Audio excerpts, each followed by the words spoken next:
All right, ladies and gentlemen, I am once again at my home, away from my home, away from home. Again, there goes Haley again. She was here last time doing it. I cannot stand this, the inverted being the front. Like when you try to point at something and it's like completely wrong.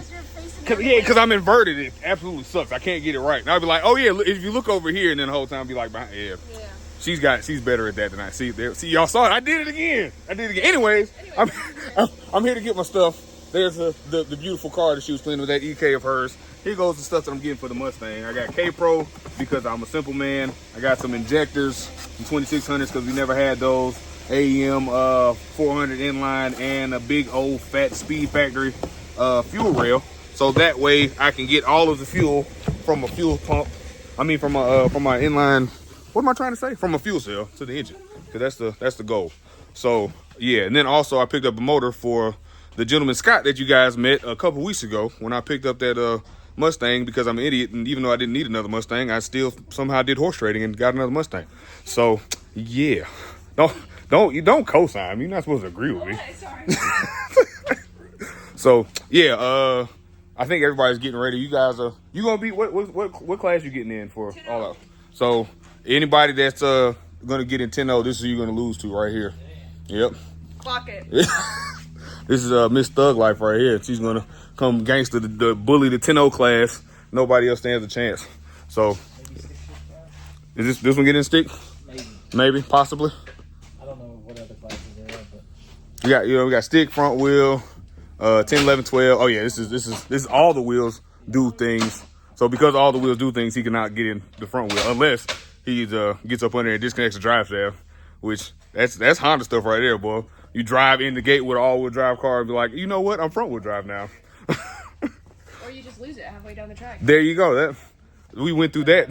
Yeah. So hopefully we don't have any of that this year. Do we have as many all-wheel drive cars coming?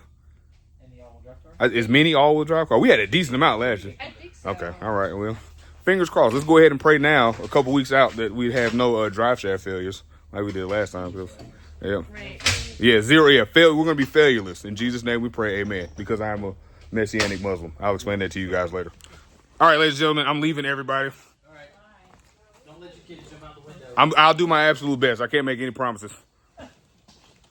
Au revoir. Damn, it got dark fast. It is. I'm sorry. I retract my previous statement.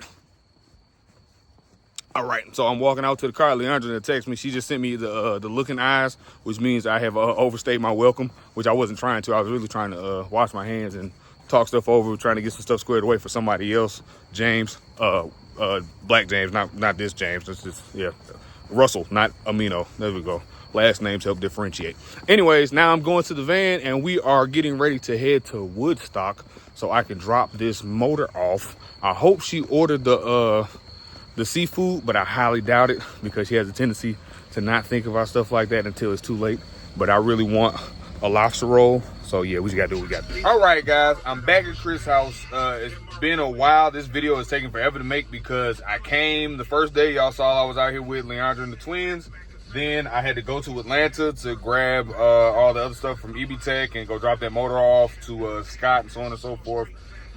Chris has been busy getting that the Pontiac right, that Ventura, and now we're back out here to do Fonda things. So I'm going to ultimately finish what I started working on, which was getting all them accessories and all that stuff, or peripherals and stuff put on. We might try to sit the engine in the bay tonight, and as far as doing some canting or maybe just putting the transmission in. I don't know what tonight has in store. We only have so much time. That's the thing that sucks. And then this weekend is my drill weekend. So I will not be able to work on stuff this weekend, but we're going to get as much accomplished as we can, so that way we can get one step closer to sitting the engine in its final resting position. So that way we can constantly, pull it out, do everything we need to do to it, put it back in, and it be situated to how it's going to be. Yeah, so I'm not going to talk you guys' head off and get ready to get in here and get started because I need to make final progress because I've been fiending since I left Atlanta to get this thing right. So we getting back in here and getting going. All right, so Chris has started doing stuff, as you guys saw from the last little tidbit. I got this on, I got to block that off. I got this on, it's all blocked off. I got this on, kind of, sort of, still got to have a spacer to go in there. Got the 2-liter spacer on. Chris started getting this squared away, and the most important thing was the motor plate. Yeah, which, so... Yeah, explain the angle situation. So the motor plate was trying to set the motor straight up and down. Mm-hmm. Well, these Honda motors, they always kind of sit cantered off to the side. And if you look at the oil pan's level with the floor. Mm-hmm. The motor's sitting off to the side. Well as the adapter plate for the Turbo 400 has the motor sitting off to the canter to the side. So the oil pan and the transmission sit level with the ground. So that means the motor's got to sit canter. Well, the motor plate, I forget who you got it from. I forgot the guy's name. I'll find it and definitely shout him out because I appreciate him even making that. But yeah. But it had the motor sitting straight up and down. Yeah.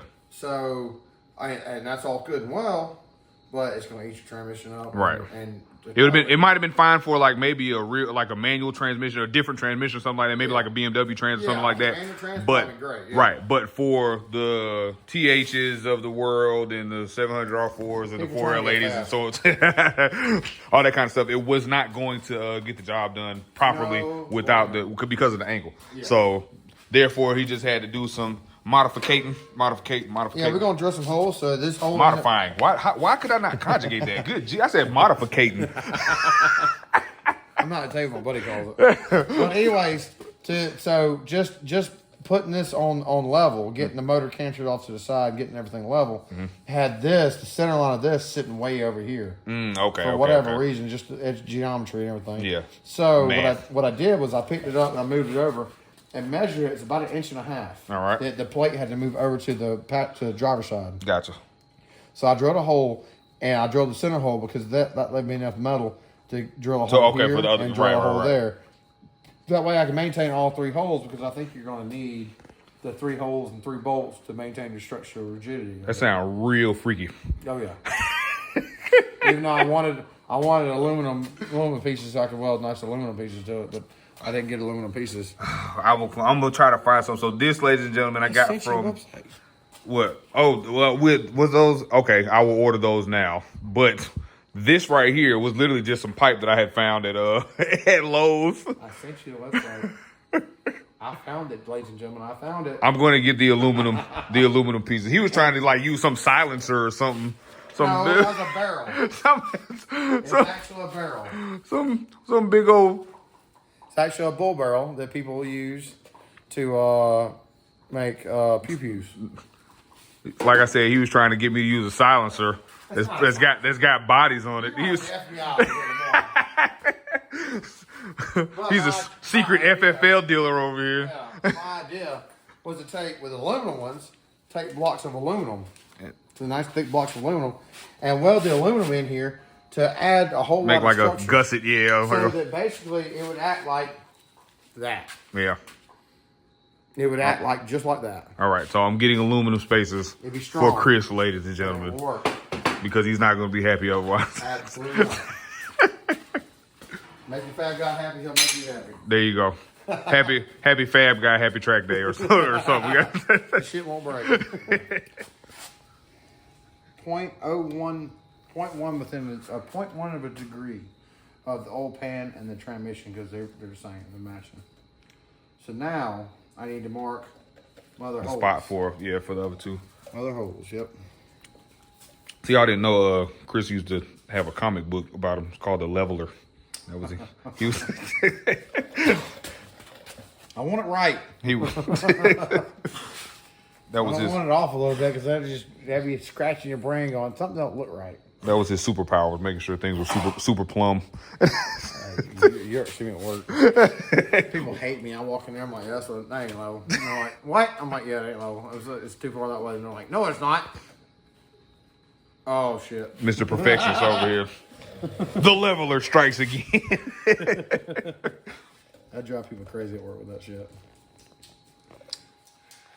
Oh, I'm while you do this, while you're doing that, I'm gonna grab the alternator and see if it will fit on that pan. Yeah, it's looking ugly. Hey, if it fits its chips. If it fits its chips. Gentlemen, a couple of things have happened. The leveler has struck his final blow. Yep. And now the engine plate is probably where it's gonna be for the rest of its life. I do have to get the aluminum. It's within 0.1 degree of being level with the oil pan and the transmission. That sounds sounds like science or math and science. Sounds like a little bit too much for me. All right, now also, what the leveler did was cut this bad boy right here. Thank you. So, like I said, this was a PCV valve that was like for oil and air and stuff or whatever. And ladies and gentlemen, the correct way to fix that, since it's been cut, is to drill it and tap it and throw one of these nice little plugs in it. Mm-hmm. Until you become a welder, and then you just weld the damn hole up. Yep, there you go. We live the thug life around here. So now, slide this on here. Let me get this off. Get off of there. Let my baby go. All right, there we go. Roll it down. Yep. Almost gotta go behind it. Yep, there you go. There we go. Shit. There we go. Yep, there. Woo-hoo! Ladies and gentlemen. Like swimwear. Now it clears. Yep. So you got about 3/16 to a 1/4 inch. Yep. See that? Not touching. Y'all see that? Booyah!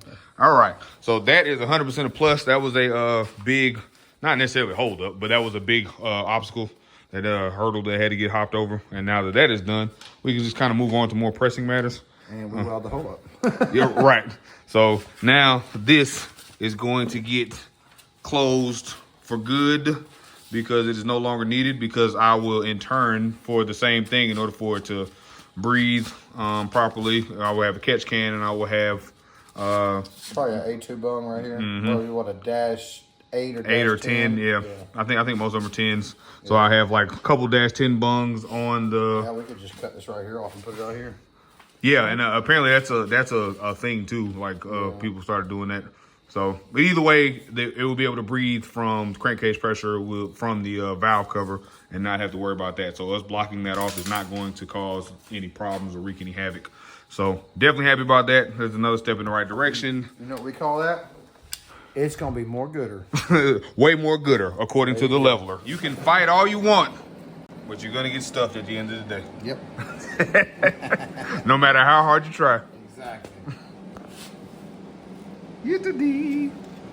What's crazy is that metal being bolted to this aluminum block will spread out and cool down so fast. Yeah.